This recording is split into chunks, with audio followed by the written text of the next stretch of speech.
time for my family has not always been the best time in our lives.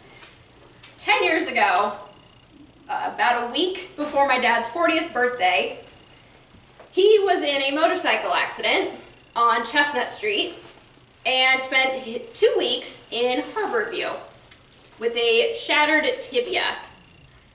A week and a half ago, my dad was in another car accident, and he turns 50 next weekend, by the way. He was in an accident on the freeway and totaled his car. So what I want to know is going to happen in 10 years before he turns 60. I think the best thing to do is just lock my dad in the house and prevent him from going outside at all. I'm going to discuss these two events, how they affected our family, and what lessons we learned from them. Now, 10 years ago, I was in high school. And yes, my parents were very young when they had me. My dad used to love motorcycles. He had 2 of them. My parents ended up taking motorcycle lessons when I was in high school. My dad really took to it. My mom hated it, but knew you can't tell my dad what to do, so there's no point in even trying. My dad was driving home one day from work, and he was driving up Chestnut Street by the Color Pot. And some kid in a white van was in the middle lane, slams on his brakes, and turns in front of my dad into the Color Pot parking lot.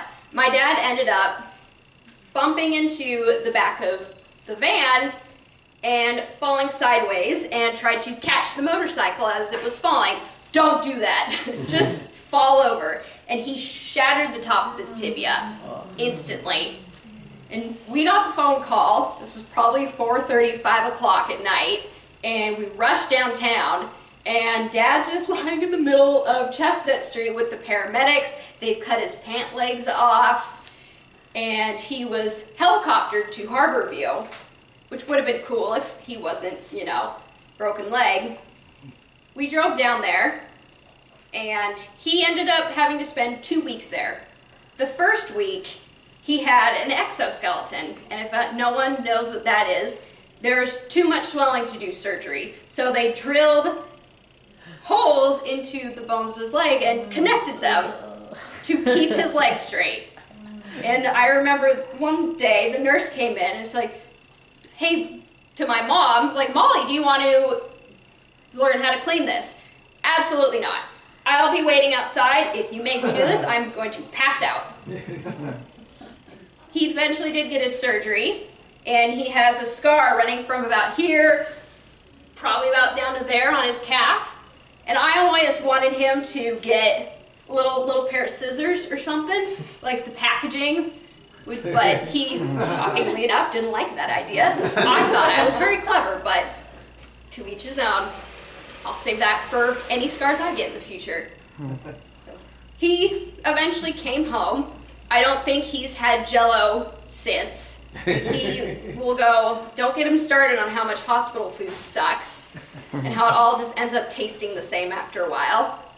And he was couch-bound for about 6 weeks after that surgery. We had a 3-story house. He was stuck on the main floor. I got kicked out of my bedroom and off of my brand new bed that we got a month before so Dad could sleep on it.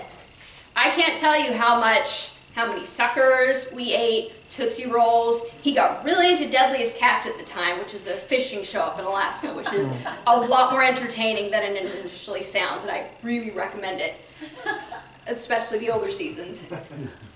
And it wasn't a good time for our family, understandably. We were all very on edge, very stressed out, and we were all just trying to keep that to ourselves as to not upset everybody else in our family. And that always ends up with things exploding.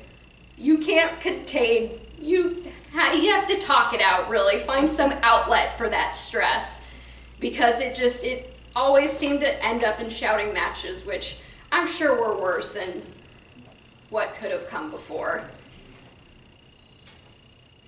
But eventually, with physical therapy, he got better. There are some lasting effects. He's got a giant scar, both of his knees are bad, but overall, he's doing okay now. Now, a week and a half ago, he was coming home on the freeway, and some kid rear-ended him because everybody knows that the freeway sucks at 5 o'clock in town. And this was between Northwest and Meridian, and he got shoved into the median and went up onto the cable barrier on the other side of the freeway. Oh. And if anybody remembers that from Thursday, a week and a half ago, sorry, it really slowed the freeway down, but thank God for the cable barrier is all I can say, because if that wasn't there, he would have gone into the other lane of traffic. And shockingly enough, he was totally fine.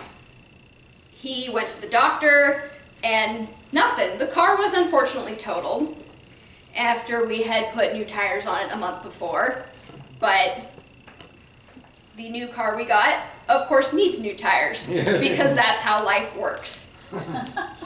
So in 10 years, hopefully, this car accident wasn't as bad as the one before. So I expect the one that will happen in 10 years, inevitably before his 60th birthday, won't be as bad. But the whole thing really just taught me to, again, you can't keep your feelings bottled up, and just be grateful for your family. I mean, just look at what happened a week and a half ago. I mean, things can change so quickly. I mean, my dad is one of the people I trust most in the car. He is one of the most careful drivers that I know, and it still happened to him. So don't wait for the next serious car accident to just let your family know how much you care about them. Mr. Toastmaster.